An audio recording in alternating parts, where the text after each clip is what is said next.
balik gemilangnya kerajaan Pajajaran, tersimpan kisah cinta yang penuh perjuangan. Sebuah kisah yang tidak hanya menyatukan dua hati, tetapi juga membawa perubahan besar bagi sejarah tanah Sunda. Inilah kisah cinta Prabu Siliwangi dan Nyai Subang Larang. Cinta yang terjalin di tengah benturan keyakinan dan takdir yang telah tertulis. Sebelum lanjut kisah ini, bagi teman-teman yang belum subscribe channel ini, silahkan subscribe dulu. Bagi yang sudah, saya ucapkan terima kasih. Semoga kebaikan kalian dibalas oleh Allah Subhanahu wa Ta'ala. Mudahkan semua hajatnya dan dijebarkan rezekinya. Amin.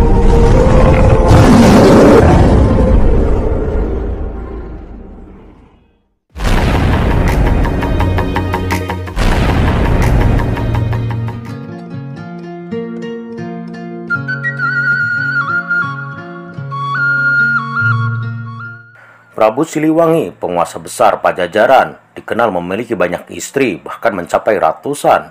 Namun di kesempatan kali ini, saya akan membahas 3 istri yang sangat berpengaruh dalam sejarah Pajajaran.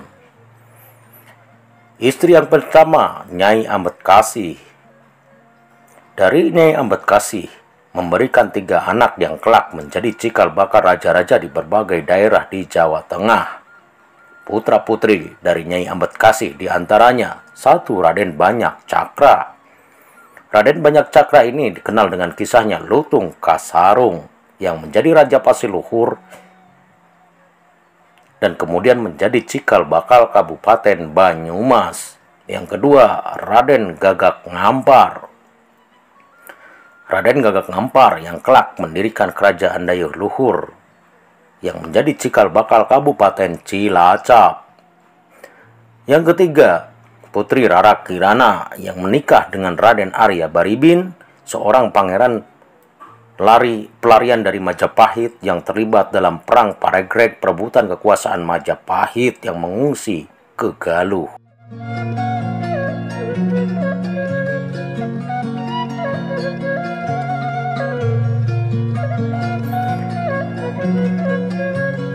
Istri kedua yang sangat terkenal yaitu Nyai Kentring Manik Mayang Sunda. Putri dari uanya yaitu Prabu Susuk Tunggal Raja Sunda. Juga memberi 2 putra, yaitu yang pertama Surawisesa, yang kelak menjadi penerus tahta Pajajaran. Yang kedua adalah Surasowan atau Patih Pucuk Umun yang kemudian berkuasa di Banten. Namun di antara semua istri Prabu Siliwangi ada 1 wanita kisah cintanya yang begitu berkesan, yaitu Nyai Subang Larang.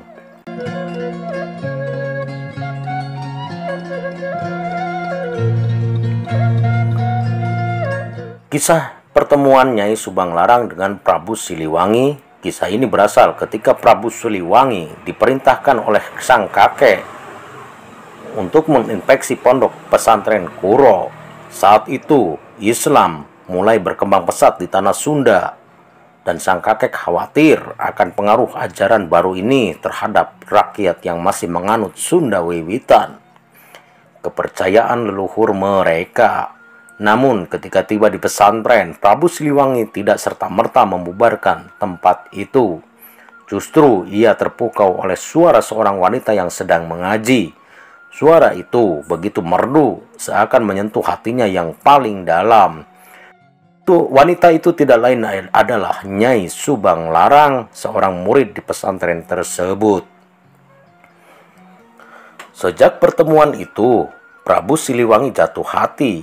Ia ingin menjadikan Nyai Subang Larang sebagai permaisurinya.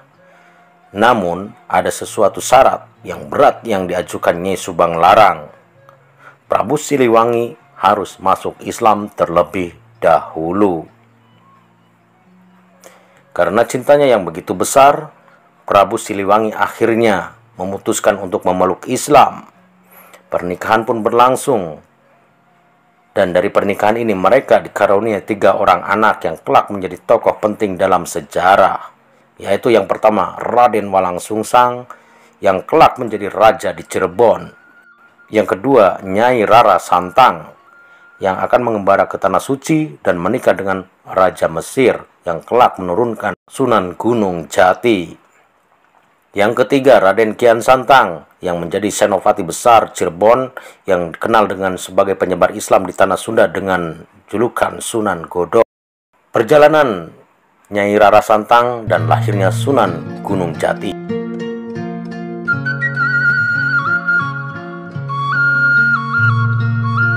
Kisah cinta ini bukan hanya mengikat Prabu Siliwangi dan Nyai Subang Larang, akan tetapi juga membuka jalan bagi penyebaran Islam di tanah Sunda. Ketika beranjak dewasa, Rara Santang pergi berhaji ke Mekah. Di sana ia bertemu dengan Syarif Abdullah, seorang raja Mesir. Keduanya menikah, dan dari pernikahan ini lahirlah seorang anak yang kelak dikenal sebagai Sunan Gunung Jati yang bernama asli Syarif Hidayatullah. Ketika dewasa, Syarif Hidayatullah kembali ke tanah Sunda dan bergabung dengan pamannya Raden Walang Sungsang di Cirebon. Ia kemudian mendapat kekuasaan di Gunung Jati dan diangkat menjadi salah satu anggota Wali Songo oleh para wali dengan gelar Sunan Gunung Jati.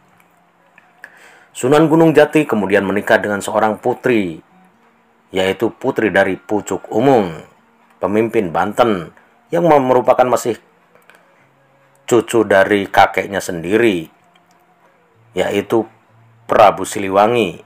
Dari sinilah lahir keturunan yang membawa Islam semakin berkembang di tanah Jawa, khususnya di Banten dan Cirebon.